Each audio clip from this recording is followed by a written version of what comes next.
And welcome to the regular City Council meeting for the City of St. Peter. It is Monday, October 10th at 7 p.m. We are now called to order. Would all rise for the pledge? I pledge allegiance to the flag of the United States of America and to the republic for which it stands, one nation, under God, indivisible, with liberty and justice for all. First up on our agenda tonight is the approval of the agenda. Everybody has a copy of the meeting packet in front of them. Are there any changes or corrections to the agenda as distributed? Hearing none, all in favor of approving the agenda? Oh, wait, we need a motion and a second. Is there a motion to approve the agenda as distributed? So Second. All right. We have a motion and a second. All those in favor signify by saying aye. Aye. Any opposed? The agenda is approved. Next up, approval of the minutes. The minutes are on page 6 through 8 of the packet. Are there any additions or corrections to the minutes? Hearing none, is there a motion to approve the minutes as distributed? So moved. Second. We have a motion and a second. All those in favor signify by saying aye. Aye. Aye. Any opposed? The minutes are approved. Next up, we have time on our agenda for visitors. First up, scheduling of visitor comments on agenda items. Is there any member of the audience who'd like to address the council on any agenda item? Hearing none. General visitor comments. Any member of the audience who'd like to address the council on any matter whatsoever? Hearing none, we will move on to the approval of the consent agenda. The consent agenda begins on page 9 of the packet. It concludes with a resolution that is on page 22 of the packet.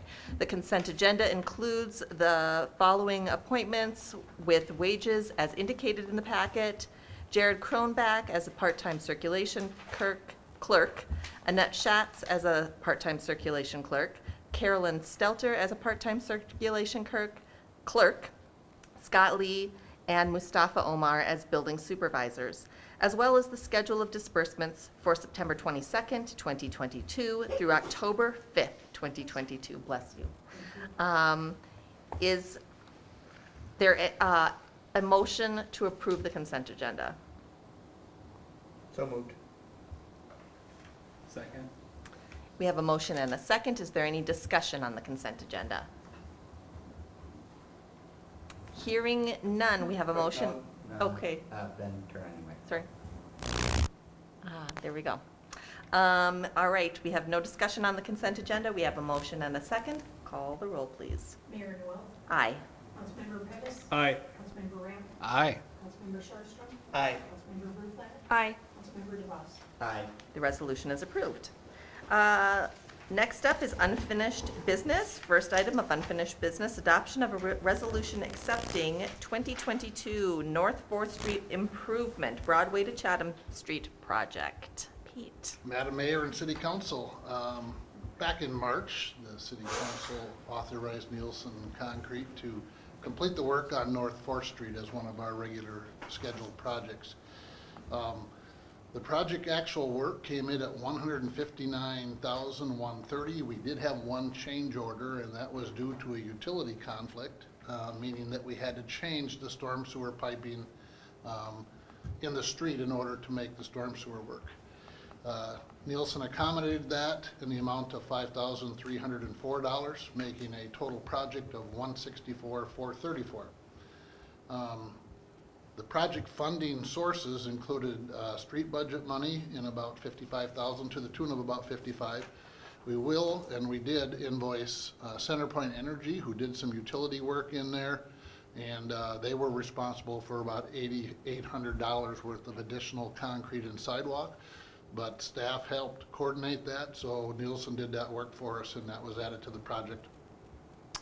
Stormwater improvements of about $49,000 and then assessments of about little over $51,500 in proximity. Project was done on time and done to the satisfaction of our customers, and we're asking that you authorize final payment to Nielsen Concrete. Thank you very much. Any questions for Pete? There is Okay. one change on the resolution that we want to make sure that we recommend on the third whereas there, where it should say the project included one change order and pipe change, and the amount should be the addition of the 8806 and the 5304. That combination of changes to the total project. Okay. Doesn't change the bottom line or any of the other funding sources. All right. Any questions for Pete?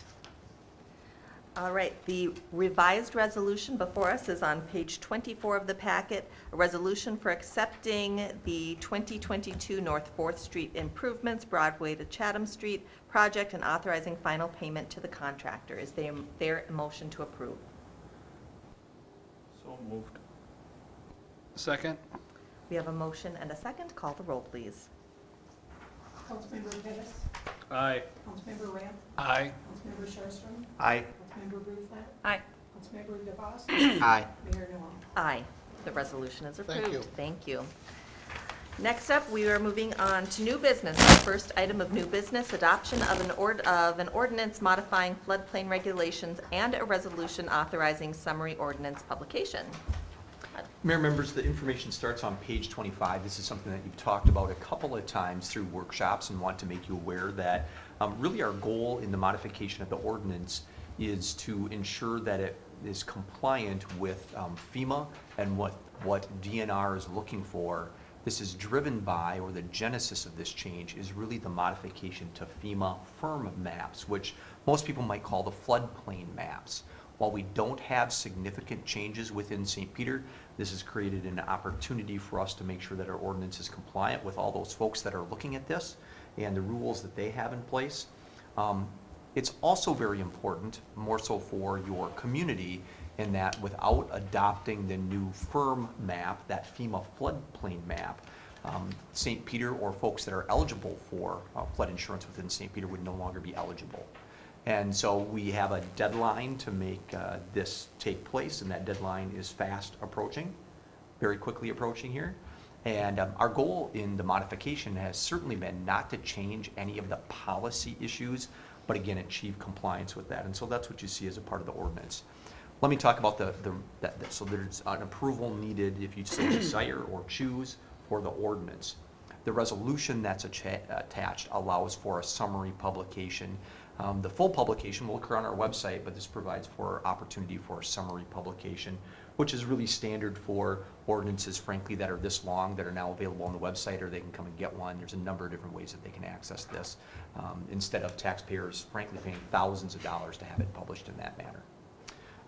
I'm happy to try and answer any questions that you have.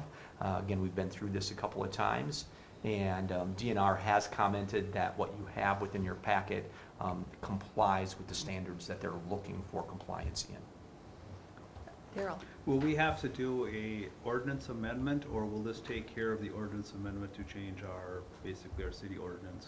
So this will take care of, this is a change in the ordinance. So just from a practical perspective, your floodplain has always been a part of your land use ordinances and was in section 24. Because there weren't enough numbers, 24 is being eliminated, and this is a new 25 to allow for the number of sections that are provided for. But yeah, so this effectively changes your ordinance. Additional questions for Todd? Emily? I think we talked about this at a workshop, but just so that it's something that we're commenting on. Todd, it's right to say that basically we need to make this change because this is FEMA's, mostly driven by FEMA and not by the city, for the most part. Correct. We have not sought a change in the firm mapping, but this is something that regularly happens with FEMA and then is driven through state agencies as well. In this instance, it's primarily driven by the DNR. Thank you. Hearing no additional questions, the first thing that we are considering is the ordinance, which begins on page 27 of the packet. Is there a motion to approve the ordinance as distributed? So moved. Second. We have a motion and a second. Call the roll, please. Councilmember Ramp, Aye. Councilmember Sharpston, Aye. Councilmember Bruflat, Aye. Councilmember DeVos, Aye. Mayor Noel, Aye. Councilmember Pettis. Aye. The ordinance is approved. Next up, we're considering a resolution authorizing the publication of a summary. That resolution is on page 46 of the packet. Is there any discussion on the resolution? Hearing none, is there a motion to approve? So moved. Second. We have a motion and a second. Call the roll, please. Councilmember Sherstrom, Aye. Councilmember Bluefler, Aye. Councilmember DeVos, Aye. Mayor Noel, Aye. Councilmember Pettis, Aye. Councilmember Ram. Aye. The resolution is approved. Next up, adoption of resolutions related to proposed assessment of unpaid utility charges. Sally.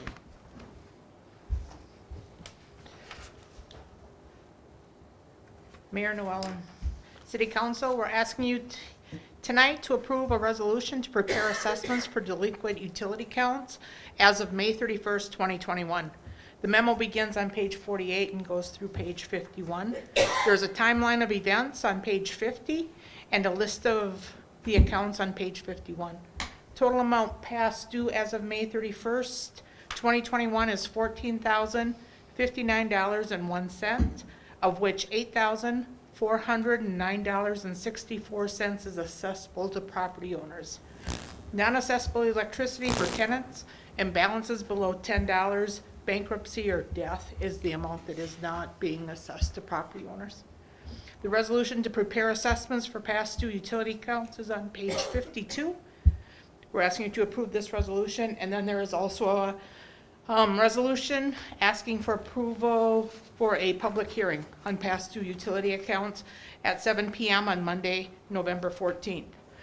Notices for that public hearing will be published in the Herald on November 3rd and November 10th. The meeting will be in person, and as I said, the resolution calling for the public hearing for those property owners on the past due utility accounts is on page 53. We do this annually. We always have selected May 31st as our past due accounts for utilities.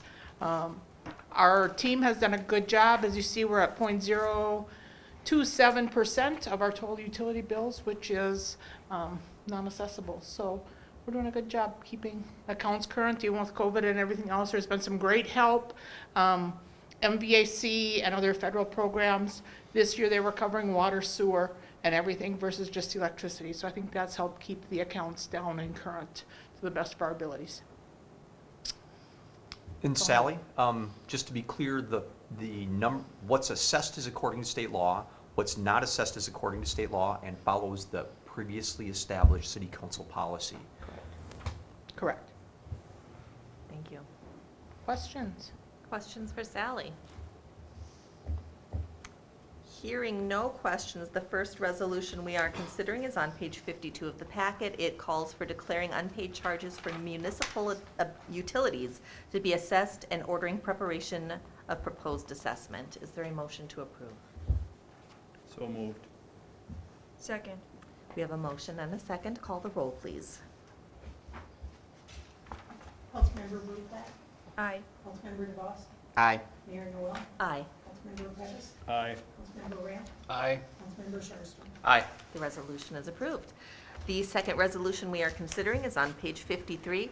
This resolution calls for a public hearing declaring unpaid charges for municipal utilities to be assessed. Is there a motion to approve? So moved. Second. We have a motion and a second. Call the roll, please. Yes, Brad? I have a question, Sally. Just looking at the letter you talk about, you list out the charges like two lawn mowing charges. That's the second one. That's not the first one. Oh, That's the next one. oh, That's we're the not, next oh, one. sorry, I thought we were on to Yeah, we're still on the sorry. second resolution for this. Sorry, my bad. Yes, Daryl? Just a comment to the council, and these do go on property taxes. So sometimes landowners do get quite upset when they see these on their property taxes. I've seen that many times before, so just an FYI, but they do go on your property taxes. Yep. All right, any other questions? All right, we have a motion and a second, and so we will call the roll. Councilmember DeVos, Aye. Mayor Noel, Aye. Councilmember Pettis, Aye. Councilmember Ram, Aye. Councilmember Sherstrom, Aye. Councilmember Bluefler. Aye. The resolution is approved. Next up, adoption of resolutions related to proposed assessment of unpaid miscellaneous charges. Again, Mayor Noel and City Council, we're here to ask for your approval of a resolution to prepare assessments for miscellaneous projects and miscellaneous charges. The memo begins on page 54 and ends on page 56. The assessments are for curb, gutter, sidewalk, private sewer lines. The curb, gutter, and sidewalk are basically the North 4th Street to Chatham that you did the final on tonight. And we do have waivers signed by the owners approving for these assessments.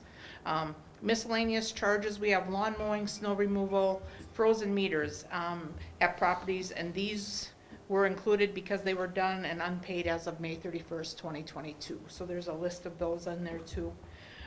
The amount of the amount of the assessments for the curb, gutter, sidewalks, private driveway, and private sewer lines, and the disconnect of water and sewer at one property is $78,384.02.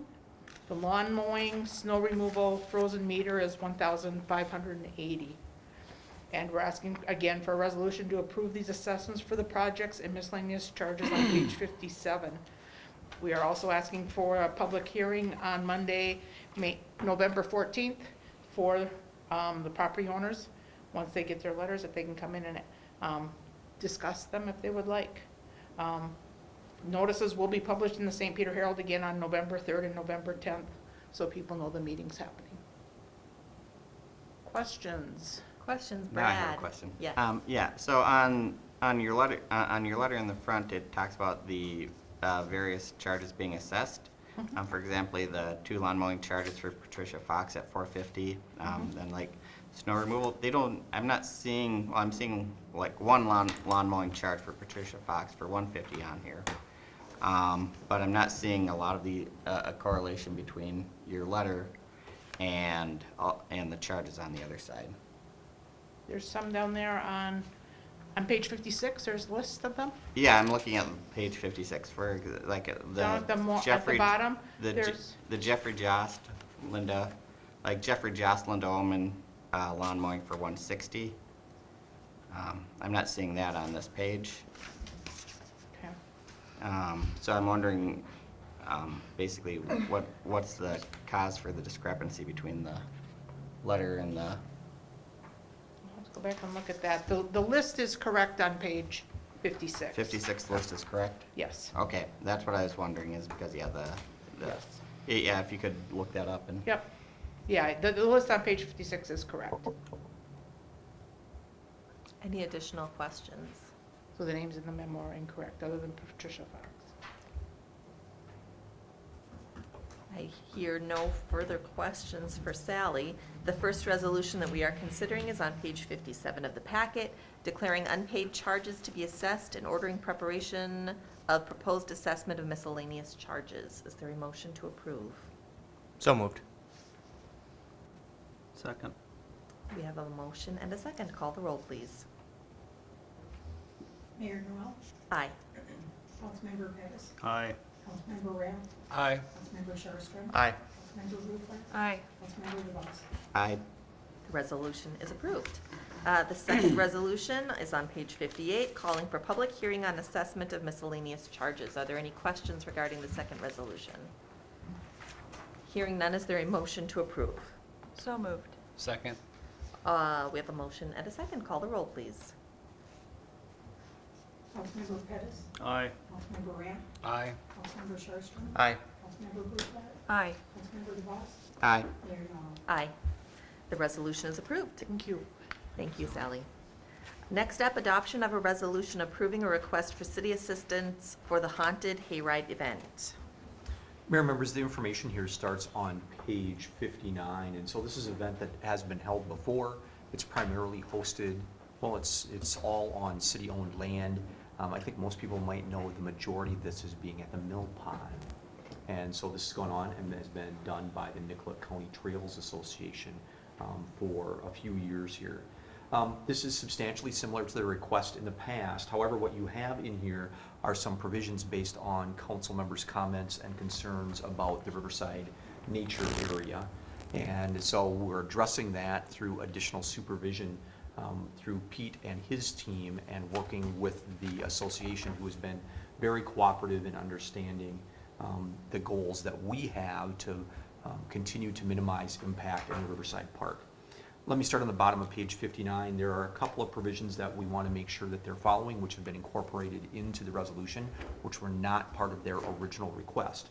The first one relates to additional handicap and porta potty units. So handicap porta potty units and regular porta potty units.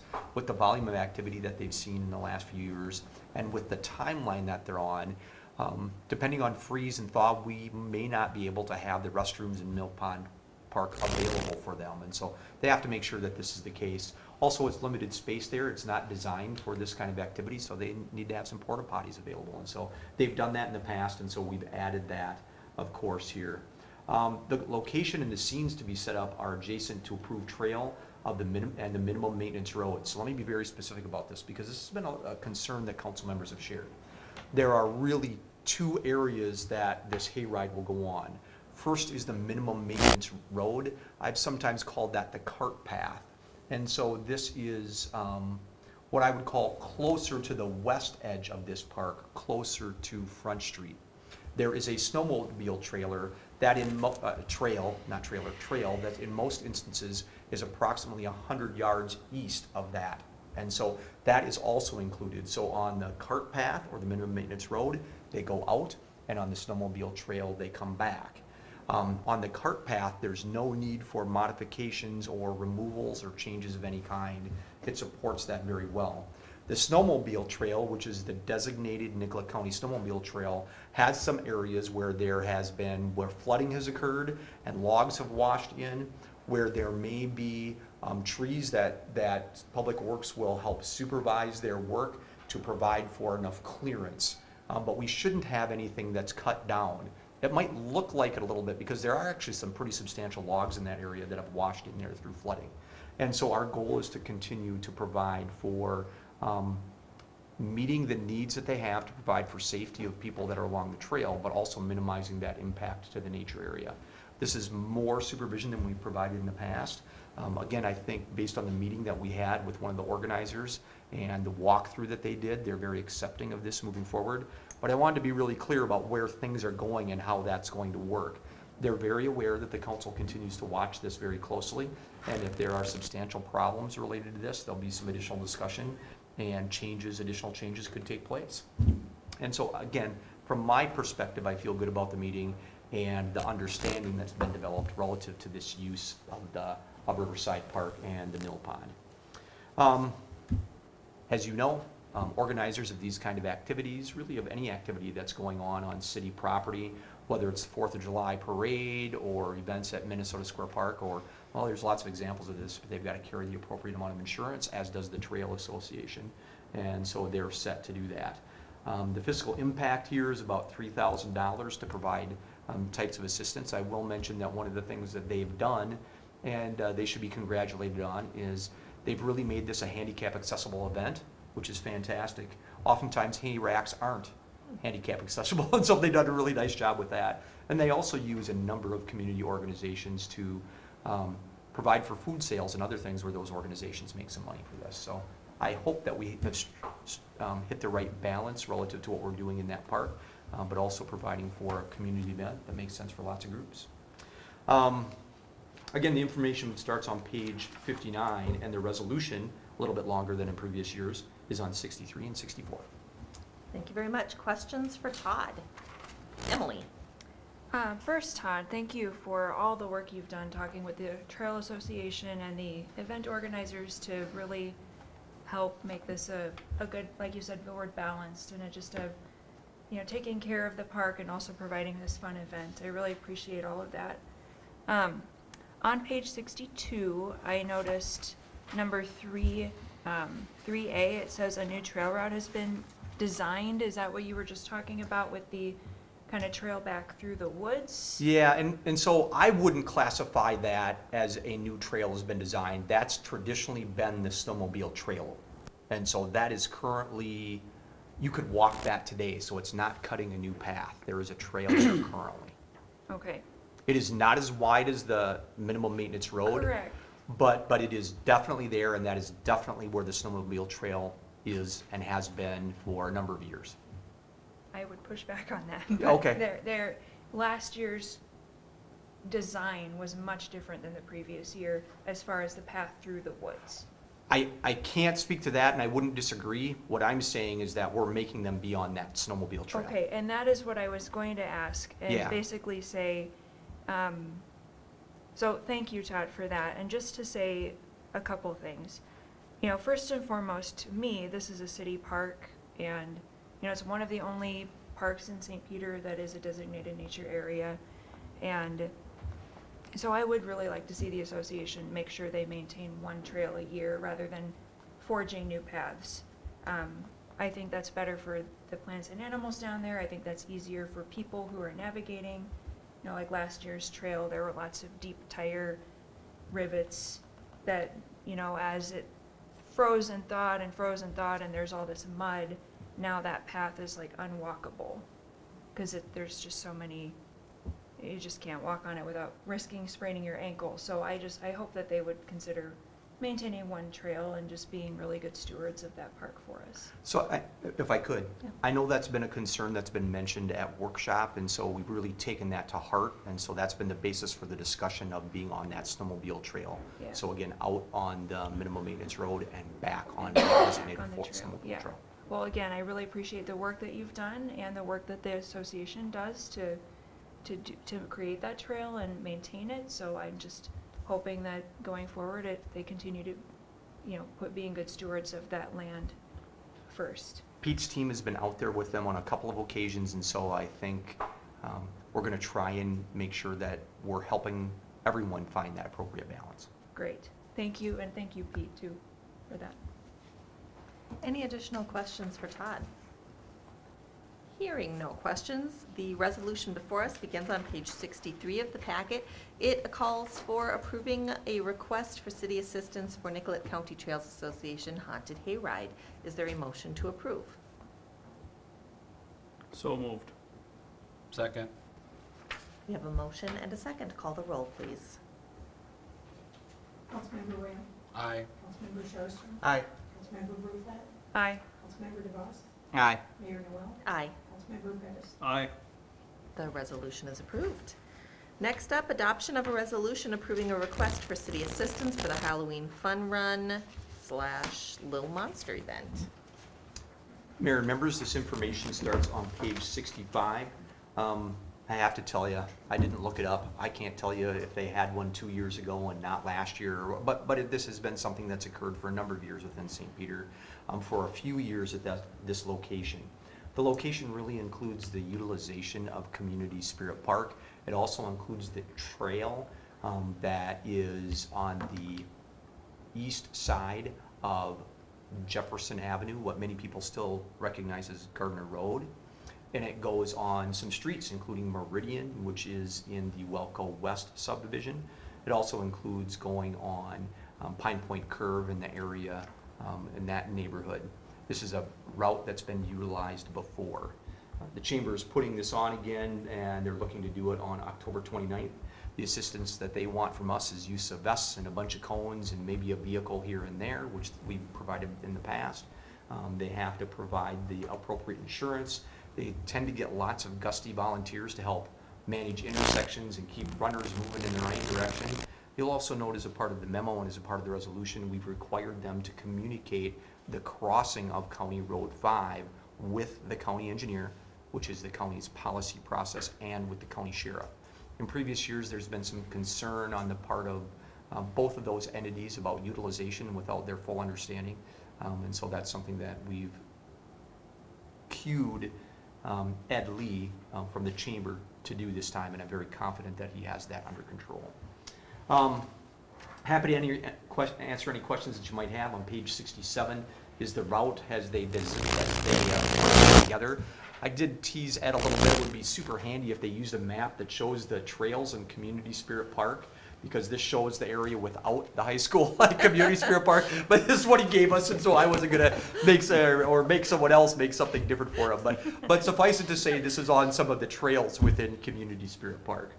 The resolution is on page 68, and 69, and if I didn't mention, they gotta have insurance and all those things, and if you have not been to a Halloween fun run or Little Monster Dash, it's really kind of a fun event. Most of the people dress up in costume, and it's kind of a cool event for sure.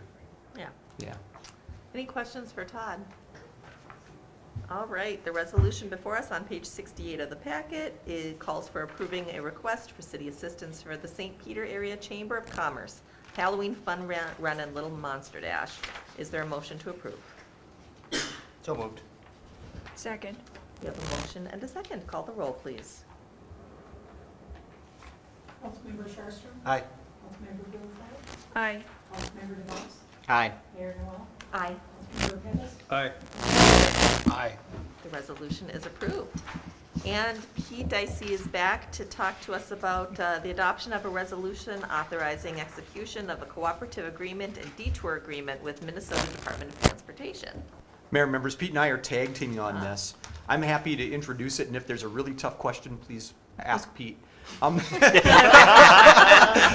So you've talked about this on a number of different occasions, and a couple of weeks back, Forrest from DOT was here to discuss this with you. This is really looking for improvements along Highway 169, really at the Highway 169, 22, and 99 intersection on the south end of town. So south there of the Quick Trip and the subway. So really the basis for the agreement is that DOT is looking to do grading, bituminous resurfacing, some concrete surfacing, some lighting, some signal improvements, some ADA improvements, some sidewalk improvements, some trail improvements, just a bunch of different things that you've seen multiple times. They need an agreement from us for a couple of different reasons, one of which is because they're looking to close one of the access points in that area. And you talked about this at length, and staff is in agreement with the DOT position that that is reasonably closed. This also provides for really the agreement related to what city funds are in place for the repair of utilities. So Pete, there's a couple of utilities going on that it's appropriate, reasonable, rational, cost efficient to repair. Can you talk about that just a little Yes, bit? we're gonna be doing some water main work, south of Jefferson, all the way down to Martin Street. We've had several water main breaks over the last 10+ years in that area. Water main breaks in that area. We have cast iron pipe. Usually run about $25,000 to repair. And so putting the new 12-inch water main continuing, that's the one piece we didn't fix in 2009. And we will fix that now. We'll also put new sanitary sewer in that area, so we should be good for another 50+ years in that area. So the cooperative agreement, as Todd mentioned, would be to allow us to put our utility project in with their contract under their guidance, and also will approve the detour route, which we've talked about at the workshop, and we're asking for approval of that. Yeah. There are two resolutions in your packet. The first is to approve the cooperative agreement, which is the financial stuff and the work that's supposed to be done, as I talked and Pete talked. And the second one is approval of the detour. That not only includes us, but LeSueur County, Nicollet County, and I'm trying to think who else. No, those are the big three. Yep. Yeah. Happy to try and answer any questions that you might have. Again, we've been through this. We've been planning from a financial standpoint, and those utility funds have planned for this level of activity to occur. Again, we think it's an efficient time frame for that to happen. Will there be any hydrants down by 22 and 169? We are planning to cross 169 and get a larger water main on the east side of Highway 169 for future expansion. Probably not a hydrant that you'll be able to pull to, but one that we'll use to flush the mains with. It's always tough to haul water into soda out of there. We don't have any good hydrants down there. We always have to haul off by Quick Trip. So. You should be able to go up by Martin Street now or into that frontage road there also and have access. Additional, Dustin? Pete, I know it was discussed at our work session about the detour and when it goes past the middle school on the early childhood side. Correct. Are we still planning to move that crosswalk? We will. Don't know if it'll be done in time for this project, but it will be part of the Safe Routes to School project. So we've got a little bit of coordination there with timing on which event happens at what time. Okay, so if it's not done, we'll just have to coordinate with the school district of how to make sure Correct. that that's safe. Yep. We do have plans that are gonna push that to the east further from the second driveway to the west. So, Dustin, to answer your question, certainly we want to make sure that the school is aware of that. We do not provide the crossing guards at the locations that they designate, so we want to make sure that they're on board with what the timeline is, and then they would provide crossing guards if they think that that's appropriate.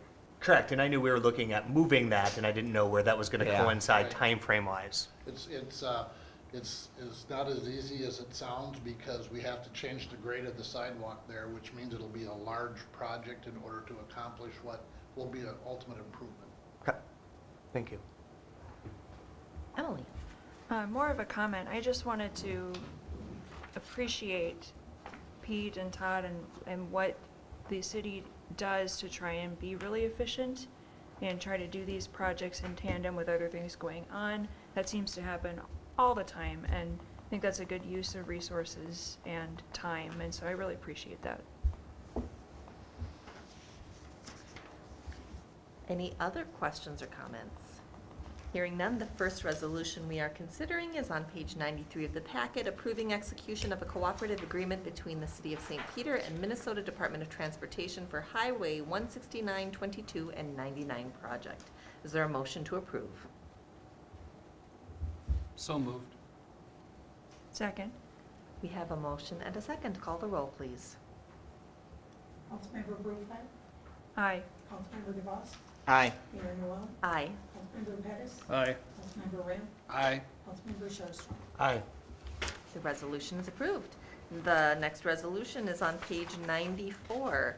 This calls for approval of a execution of a detour agreement between the City of St. Peter and Minnesota Department of Transportation for Highway 169, 22, and 99 project. Any discussion before we vote on this one? All right, is there a motion to approve? So moved. Second. We have a motion and a second. Call the roll, please. Councilmember DeVos, Aye. Mayor Noel, Aye. Councilmember Pettis, Aye. Councilmember Ram, Aye. Councilmember Sharpstra, Aye. Councilmember Brufeld. Aye. The resolution is approved. Thank you. Thanks, Pete. All right, next up, adoption of a resolution of authorizing purchase of telemetry monitors and software for Rivers Edge Hospital. And Paula's here to talk to us about this one. Mayor, council members, you're laughing at me already. Tonight, I am here to talk about the purchase of a Mindray telemetry monitor software and a gateway upgrade for an overall purchase price of $82,227.05. The reason for the purchase of the telemetry monitors is that with the high number of surgical patients that we have, we keep them on monitors for the first 24 hours, and we don't have enough to be able to do that right now. So there are days where we decide who can come off a monitor early, and that's just not best practice. And so we'd like to increase our current fleet of telemetry by 8, which will give us a total of 20, is that right? We currently have 10, so we will have 18 on med-surg. We have a portable monitor in addition to that, and then we have some in the emergency department and for an urgent care. All of those pieces come into a central monitoring system that we can see from both the emergency department and med-surg. What we found is that we're not able to add more telemetry units because our software and gateway need to be updated as well. So the purchase of that package, again, that total is that 82,000 plus. It will set us up for the future as well. It will allow us to add up to 35 patients viewing capacity, and we do have plans in the future to add some more hardwired monitors to the rooms, which we could create more of an ICU setting in some of those rooms. We would be using hospital funds to make the purchase, and this does match the current system that we already have in place, so it's a Mindray system that we have. We would not go outside of that Mindray. Questions for Paula? Brad? I mentioned this at the hospital commission meeting. I encourage you to buy more things with names like this. Mindray telemetry monitor sounds like something. I think I said it sounds like something out of a 1950s sci-fi movie. So, Certainly. Any other questions or comments? All right, hearing none, the resolution is on page 97 of the packet that calls for approving of the purchase of the telemetry equipment and software for Rivers Edge Hospital and Clinic. Is there a motion to approve? So moved. Second. We have a motion and a second. Call the roll, please. Mayor Noel, Aye. Councilmember Pettis, Aye. Councilmember Ramp, Aye. Councilmember Sharpston, Aye. Councilmember Blueflat, Aye. Councilmember DeVos. Aye. Resolution is approved. Thanks Thank you, very Paul. much. As always, thanks for coming. Thank you. Thanks for having me.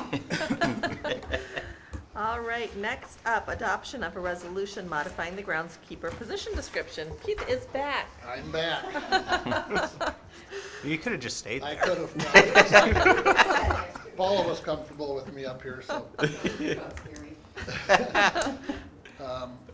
Mayor and City Council, back in August, we were here and we talked about modifications to the groundskeeper job description. Thank you for those changes. However, we didn't get very many applications for the position. And so we're back here tonight to ask you to make one simple modification. That is on page 100. We're going to move the experience and maintenance of parks and recreational facilities so that we can strike that from the minimum qualifications, which will allow us to receive applicants that have a broader base on their resume and application. So it's very simple, just one change, and we're asking it to approve the resolution, and then we will re-advertise, and there will be a little bit of additional cost for that, but we do want to get a little better pool to select from. Thank you, Pete. Questions for Pete? Hearing no questions, the resolution before us is on page 102 of the packet. The resolution calls for adopting an updated groundskeeper position description. Is there a motion to approve? So moved. Second. We have a motion and a second. Call the roll, please. Councilmember Pettis, Aye. Councilmember Ramp, Aye. Councilmember Sharpston, Aye. Councilmember Blueflat, Aye. Councilmember DeVos, Aye. Mayor Noel. Aye. The resolution is Thank you. approved. Thanks, Pete. Next up, adoption of a resolution approving a tree worker license application. Mayor, members, the information starts in your packet on page 103 with a resolution providing a license to down-to-earth landscaping. And the resolution is on page 104. Based on the application and the background check that we normally do, there's nothing that we found that would prohibit this applicant from receiving that license. Normally, we list in here how many this is. I think this is number 15. 15, thanks Barb, this year. So anyway, fun factoid for you, but most importantly, the resolution is on page 104, providing a tree worker license to down-to-earth landscaping. Any questions for Todd? Hearing none, the resolution on page 104 calls for approving a tree worker license application. Is there a motion to approve? So moved. Second. We have a motion and a second. Call the roll, please. Councilmember Ramp, Aye. Councilmember Sharpston, Aye. Councilmember Blueflat, Aye. Councilmember DeVos, Aye. Mayor Noel, Aye. Councilmember Pettis. Aye. The resolution is approved.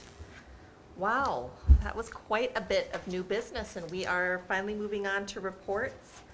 The only report from me at this time is just to thank everybody for a wonderful weekend in St. Peter last weekend. We hosted the Makers Fair at the fairgrounds. We were out and about. There was Customer Appreciation Day at the Farmers Market. There was just a lot going on. I was out and about and just thinking a lot about how many wonderful small businesses we have in St. Peter, and as we head into the holidays, think about supporting the small businesses that we have here. We've got a lot to offer here in St. Peter, and so if you can, get out there and support the business owners. That's it for me. Madam Mayor, members, the first item that I have is SIMPA annual meeting. So I'll call on Pete a little bit. I think we have at least one council member that's going. And I know we have a couple of staff members that are going. Pete, what happens at a SIMPA annual meeting? First, what's SIMPA for people who aren't reading the Southern packet? Minnesota Municipal Power Agency, and so we have been a member since 1977, 78, somewhere in there. That's when it was formed. I think that's right. So I know we were part of the membership that approved Sherco 3 operation, and that's been our power provider for many, many years as we transition into a variety of different sources. So they get together and they really have a state of the SIMPA agency, and our CEO, Dave Geschwin, talks a little bit about where we're going, what we're doing, and what our portfolio looks like, how we purchase power, how we distribute power, investments that we have, just an overall big picture of what we have going on as an 18-member agency. And as you know, we are in a period of change. Through 2030, we'll be 18 members, and then we'll lose a couple members in 2030. But we are transitioning and positioning ourselves to be successful on the next level. And we will be talking about some rate changes. As you guys know, the market volatility is active as we speak, and SIMPA is doing a very good job of protecting our interest in that way.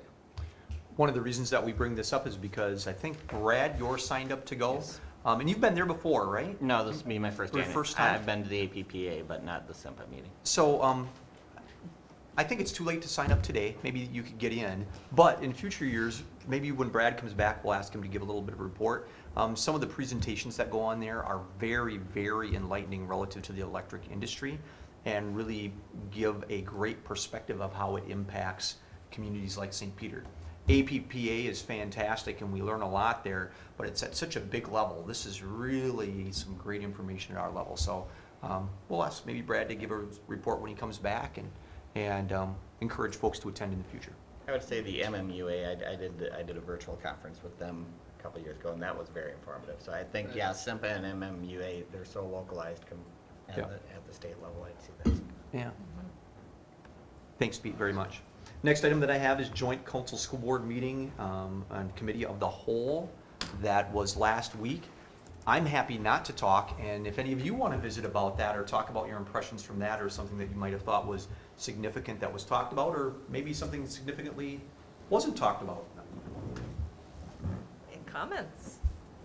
Brad? I guess I'll just make comments, just comment on the joint work at Community Spirit Park as far as the field conditions. I'd heard positive comments from the high school football coach from it, but obviously school board members have heard positive comments as well. So it's nice to hear from, and I know Dustin had, Councilmember Sharstrom had heard them as well. So it's nice to hear from also from the school board side of things that they're seeing improvements there as well. So. Dustin? And I can add to that. I spoke to Athletic Director Roar Cassie specifically about it because he and I and the coaches had spoke after our previous meeting about the field conditions, and he couldn't speak higher about the relationship with the city and with Pete's guys and how things have just gone, quite frankly, amazing since he took that role on. Anything else anybody wants to share? We had talked a little bit about timing and things like that, and I think we should keep up at least twice a year. I think once a year is too far in between. So I would support doing it twice a year, kind of the same timeline as April and October, something like that. I think that works out pretty well. Yeah. Maybe talk a little bit more legislative stuff and things like that, but I think it's well worth our time and effort to do it.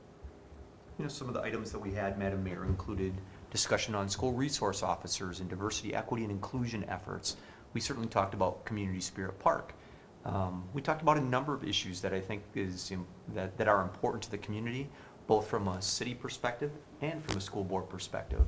I think it was mentioned by a number of folks, including the superintendent, that many communities aren't able to get together in this manner. And there's value in all of you being able to be together and not just finding ways to collaborate, which is very important, but also finding ways to collaborate efficiently and cost effectively, which you're doing on Community Spirit Park and in lots of other ways. So anyway, I think it was a good meeting. If all of you are thumbs up, which I think you were after that meeting, we'll continue to move forward and try and get that twice a year that was discussed. Yep. Dustin? I would also like to add it was beneficial to have conversations with the superintendent about the school district's needs for housing and how that fits within the city and how we move forward with projects to be good collaborators to help St. Peter as a whole. I would agree with that. I think some of our conversations about TIF in particular, and how that impacts budgets was really interesting, valuable, and worthwhile. Mhm. Well, again, we'll try and keep the ball rolling on that, so a great effort, I think, by everyone. Madam Mayor, the next one that I have is a fire station project update. As you know, we haven't really regularly scheduled updates for the council. You have some members that are on various committees or maybe subcommittees related to that. But as I think I've mentioned, my goal has been, as something significant kind of is happening, we'd bring that forward. And I think it's important to note, even though it's a little bit more difficult to get there from here or see the site right now, that'll change in the not too distant future. We do want to mention that steel was delivered last week, and so people will be able to start to see steel erection. That's important in the area that is what I would call the meeting room area and the office area. As you know, the garage area is going to be pre-stressed concrete, but steel's been delivered, so you'll start to see some activity. It'll look like something's coming out of the ground in the very, very near future. Other than that, the project's right on time. Things are looking really good. The other thing that I'd mention is that Councilmember Pettis, in his role with the fire department, has received at least one, and I've received a couple of comments and folks that are interested in donating money to some type or portion of the effort, which is fantastic. So I'd like to call out in a positive way the Lions Club, who's offered to provide some donations, and I think they're still thinking about what they want to donate, but how fantastic for them to want to contribute to a community activity like that. So we have some other groups and some individuals who have made similar, they're inquiring, what could I get, or if I want to donate this amount of money, will that pay for this thing? And so we're excited to have those conversations, and if there's anybody out there that's interested, give Daryl or I a call. We're happy to visit about that and have a great list of some of the things that you will have within the fire station that might meet those that requirement and criteria. So watch for that steel erection, and construction is going to continue to keep rolling. Maybe any other questions that folks might have about that? We haven't seen any significant change orders or anything at this point, so we're in really great shape. The weather's been great. The weather's been really great. Making Been really good. progress. Yeah. The next one on the list is Coalition of Greater Minnesota Cities Environmental Committee Report. Councilmember Bruflat sits on that committee, and so you were going to say a couple of words maybe Sure. about that. I'll keep it really brief. Thank you. It was a long meeting. But basically, this is my second year sitting on the committee. They do kind of an annual overview of what their legislative work is, and this kind of summarizes it. The program overview, the person who led the meeting said they have this overarching goal just to ensure Minnesota's waters are safe in a scientifically and fiscally sound manner. And I think that really points to all the work that they're doing.